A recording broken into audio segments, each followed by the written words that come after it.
વાત ગુજરાતમાં 60 વર્ષ બાદ કોંગ્રેસની CWC કમિટીની બેઠકની છે અને સ્વાભાવિક છે કે મહત્વ 12મી માર્ચનું પણ છે, કારણ કે આજથી જ ગાંધીજીએ દાંડી માર્ચની યાત્રાની શરૂઆત પણ કરી હતી। ત્યારે સરદાર પટેલ સ્મારક જે શાહીબાગનું છે, સરદાર પટેલ સ્મારકથી આજની જે છે આ શરૂઆત કહી શકાય એક પ્રકારે ઇલેક્શનના બ્યુગલની કરવામાં આવી છે। અને આ જે ઇલેક્શન છે, ઇલેક્શન લોકસભાનું ખૂબ મહત્વપૂર્ણ એટલા માટે પણ રહેશે કે કોંગ્રેસ પાર્ટી જે છે એ કોંગ્રેસ પાર્ટી ફરીથી ઓવરકમ કરવા માટેના જે પ્રયાસો છે પ્રયાસોમાં એ લાગી છે। અને આપ જુઓ તો સેવાદળની જે ટીમ છે, સેવાદળની ટીમ પણ અત્યારે અહીંયા તૈયાર છે અને જે સેવાદળની ટીમ છે એ સેવાદળની ટીમના મુખિયા મંગળસિંહ છે, એમની સાથે વાત કરીશું। શું આખો કાર્યક્રમ કઈ પ્રકારનો રહેવાનો છે, કેવી રીતે જે કહી શકાય કે શિસ્તબદ્ધ રીતે સ્વાગત થશે? આદરણીય રાહુલજી અને સોનિયાજી, મનમોહનસિંહજીની નેતૃત્વમાં જે ટીમ બધા અહીંયા આવવાના છે આજે CWCની અંદર બેઠકમાં, તે પહેલાં સૌથી પ્રથમ સરદાર પટેલ સાહેબને જે પ્રતિમા છે તેમને વંદન કરશે। વંદન કર્યા પછી સેવાદળની સલામી લેવા માટે અહીંયા અંદર પધારશે। એ ગાડીમાંથી ઉતરીને સીધી અમારા સેવાદળના જે મુખ્ય સંગઠક છે ઋત્વિકભાઈ, એ એમને સલામી આપવા માટે સાથે લઈ આવશે। આ સેવાદળના જે સૈનિકો છે તે સૈનિકો એમને ગાર્ડ ઓફ ઓનર કહી શકાય કે સલામી કહી શકીએ છીએ, તે એક કોંગ્રેસની પરંપરા છે તેનાથી એમને વધાવશે અને આ કાર્યક્રમની સફળતા માટે અમારી શુભેચ્છા એમને આપીશું અને શુભેચ્છા મેળવી રાહુલજી આગળ વધશે અને આ CWCની આજની જે અતિ મહત્વની બેઠક છે તેની અંદર 4 ચાંદ લાગશે અને કોંગ્રેસનો વિજય થશે લોકસભાની અંદર, એવી અમારી સૌની એમની શુભેચ્છા આપીશું અમે। સેવાદળનું ખૂબ મોટું મહત્વ કોંગ્રેસમાં રહેલું છે અને એના માટે પણ વાત કરીશું। ત્યારે સેવાદળની જે વાત છે, સેવાદળનું જે કામ છે, સેવાદળ કેવી રીતે કામ કરે છે, ઇલેક્શનમાં કેવી રીતનો રોલ રહેશે પડદા પાછળનો? સેવાદળનું મુખ્ય કામ જે છે એ કોંગ્રેસની વિચારધારા જે છે એના પ્રચાર અને પ્રસારની કામગીરી મુખ્ય છે। ભારતીય જનતા પાર્ટીની પાછળ જેમ RSS છે એ બેકગ્રાઉન્ડની ભૂમિકા ભજવી અને હિન્દુત્વની નેગેટિવ વિચારધારાનો જે રીતે પ્રચાર કરે છે, તો એ કાળી ટોપીની વિરુદ્ધમાં એની પહેલાંથી સફેદ ટોપી છે એ શાંતિ અને અમન માટેનો પ્રચાર અને પ્રસારની કામગીરી કરે છે।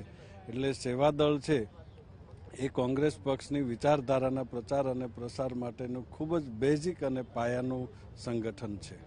તો આ છે RSS વર્સિસ સેવાદળ અને આપ જુઓ તો જે કાર્યક્રમ છે અહીંયાનો સેવાદળનું જે સલામી છે કે જે વંદના છે, વંદના બાદનો જે કાર્યક્રમ છે એમાં જે CWCના મેમ્બર્સ રાહુલ ગાંધી સહિતના એ જશે અને ફોટો સેશનનો કાર્યક્રમ છે। મૌલિનભાઈ, એના સિવાય બીજું કેવી રીતનું આખું રહેશે અહીંયા?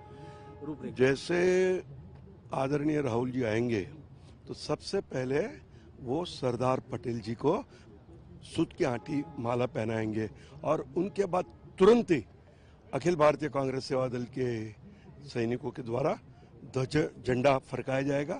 और राहुल जी जैसे झंडा फरका लेंगे उसके बाद गुजरात में 60 साल के बाद जो ये कांग्रेस की कार्य समिति होने जा रही है, वहां पर उनकी मेमोरीज के लिए यादगारी के रूप ग्रुप फोटो किया जाएगा और ग्रुप फोटो के बाद वो तुरंत ही हमारे जो हमने जो बनाया हुआ है डोम, उसमें जाके कार्य समिति की बैठक का आरंभ होगा।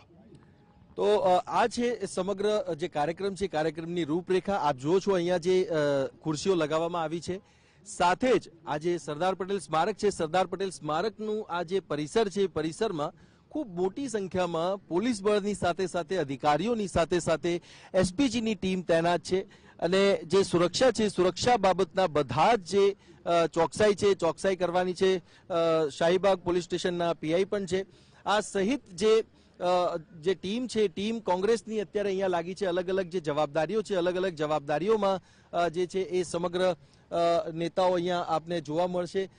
ત્યારે આ બધા નેતાઓ જે છે એ પોતપોતાના જે કાર્યક્ષેત્ર છે, કાર્યક્ષેત્ર અને પોતાનું જે રિસ્પોન્સિબિલિટીઝ છે એને લઈને કામ કરી રહ્યા છે। અને અહીંયા બરાબર મારી પાછળ આપ જોશો તો જે CWCની જે બેઠક છે એ CWCની બેઠક અહીંયા થવાની છે અને આ જ એ સ્થળ છે, ખૂબ મહત્વપૂર્ણ સ્થળ છે કે જ્યાં આજે अलग अलग જે કોંગ્રેસની કમિટીઓ છે એ કમિટીઓ એકત્રિત થશે, એના ઉપર જે ચર્ચા વિચારણા અને કાર્ય સમિતિ જે છે એ કાર્ય સમિતિ એના ઉપર નિર્ણયો લેશે અને આ જે નિર્ણય છે એ નિર્ણય કોંગ્રેસ પાર્ટીનું જે ભવિષ્ય છે એ ભવિષ્ય નક્કી કરશે, કારણ કે મેનિફેસ્ટોની સાથે વિદેશ નીતિની સાથે જે સંરક્ષણ નીતિ છે, સંરક્ષણ નીતિ સિવાયના જે બીજા મુદ્દાઓ છે, મુદ્દાઓ પર જે છે આજના નિર્ણયો થવાના છે અને એના પરથી 2019 લોકસભાની ચૂંટણીમાં ભાજપ અને કોંગ્રેસ એની વચ્ચેની જે ટક્કર છે ગુજરાતમાં, જે 26 સીટો છે, ત્યારે ગુજરાતમાં એ ટક્કર